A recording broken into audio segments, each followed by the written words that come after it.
What's up, everyone? Welcome to Ask Urvin, where we are going to take a peek at the market, see what's going on underneath the hood, because as usual, we are at a absolutely fascinating juncture right now. Things have been unequivocally divided. So today I want to spend just a few minutes chatting and diving into the world of tech.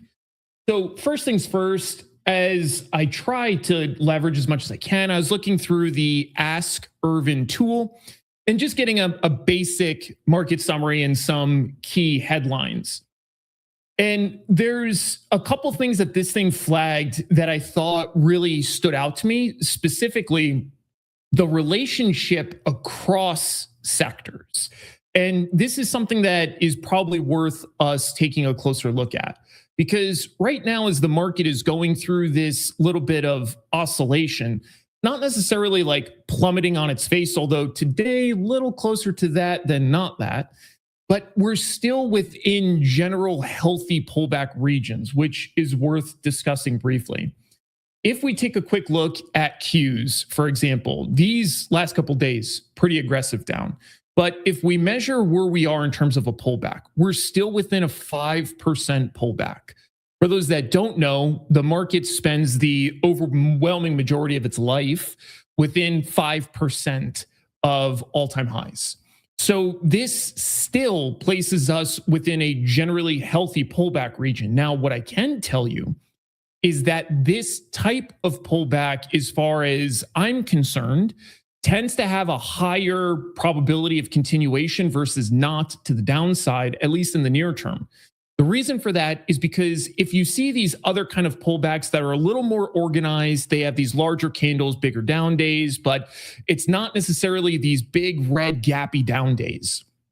One thing to note is you can see that on the open, we had a pretty profound push down and a test towards the 600 handle in Qs that subsequently rallied up above like the 605 handle.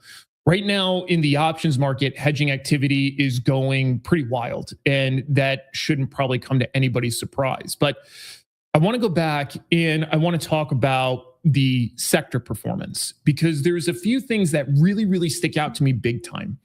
The first thing, for what the market is doing right now, vol is still what I would consider to be a little bit low. VIX right now is at like 19.25. Given a 5% pullback over the handful of days, I would expect this to be a little higher. So vol, I still think, is facing systemic compression. This comes from a lot of standard systematic trading strategies that ultimately push volatility down. Here's something more interesting. The S&P 500 definitely showing more resilience than Qs on the given pullback so far. What does that tell us? Well, it tells us that the pullback is largely being driven by tech. How can we confirm this? Two data points. The first one, if we look at the percentage of S&P 500 companies above a 50-period moving average, this just measures longer-term momentum of the S&P 500 and its individual constituents. This number is actually high. This is 68% of S&P 500 companies right now are above their 50-period moving averages. Yet, we can see S&P itself is getting punished. So what's going on here? There's a big difference in performance between market cap adjusted indices like this right now and either equal weighted, anything like that is showing different performance. So to summarize all of that, a lot of this weakness is coming from a small number of names. That's what that boils down to. If we take a look at tech sector itself, XLK, notice the move that you see here. XLK has been absolutely experiencing a much more profound drawdown as compared to something like comm services. But if we then pivot and we look at other sectors, we can see staples of very normal risk off rotation, very high, cracking 6-month highs. If we take a look at energy, also cracking 6-month highs, really in a pretty strong uptrend. There's a lot of interesting news coming out related to energy, specifically the fact that we are at a point in order for AI to roll out in the scale and scope that it's thought to, energy is going to have to come online big time. So there's a lot of investment going on in energy infrastructure, and then also a lot of look at things like nuclear power, which is another really interesting place to explore. I know that there's different efficacy concerns and whatnot, but from a pure market and also just technological perspective, the idea of like these modular and small nuclear reactors is really interesting to me, because that technology is really, really transformative if it can actually be rolled out, and if we see things like the grid able to sustain the rollout, which is a whole other dialogue. Let's double click into tech and let's see what's actually going on inside the tech sector. So if we poke in here really quick and we look at some longer term trends first, I'm showing you a 1-year performance trend. And to nobody's big surprise, tech is third. That might actually be a surprise. A lot of people might expect it to be in first, because tech typically leads, at least over the last decade and a half, essentially. But let's start zooming in. Let's go to 6 months. 6 months, all of a sudden, tech is third from the bottom. Weird change. So that means over the last year, tech is third from the top. As we cut that window down to the last 6 months, it's third from the bottom.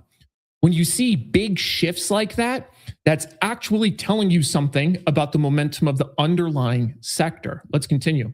3 months. Oh, shit. Tech is now net negative, and it is dead last by a wide margin, over 2 times. Interesting. Let's go to 1 month. Dead last again by a wide margin, and one of the few negative returning names over the 5-day period and 1 month period. What I'm highlighting here is this recent move in tech clearly has come online over the last 6 months or so, and it's really been accelerating in the near term. The enterprising investor should then say, well, what's going on inside information technology, XLK? And let's take a peek. If we take a look in here, and let's take a look at 1 month returns, we can see across 1 month returns, there are still quite a few names that are in double-digit returns plus. A MAT, Q, ADI, MU, GLW, Intel, like Western Digital, SanDisk, like Seagate, all of these are still posting pretty good returns. Let's go to 3 month really fast and see how far these double-digit returns go down. And it's all the way down kind of to like halfway on this list.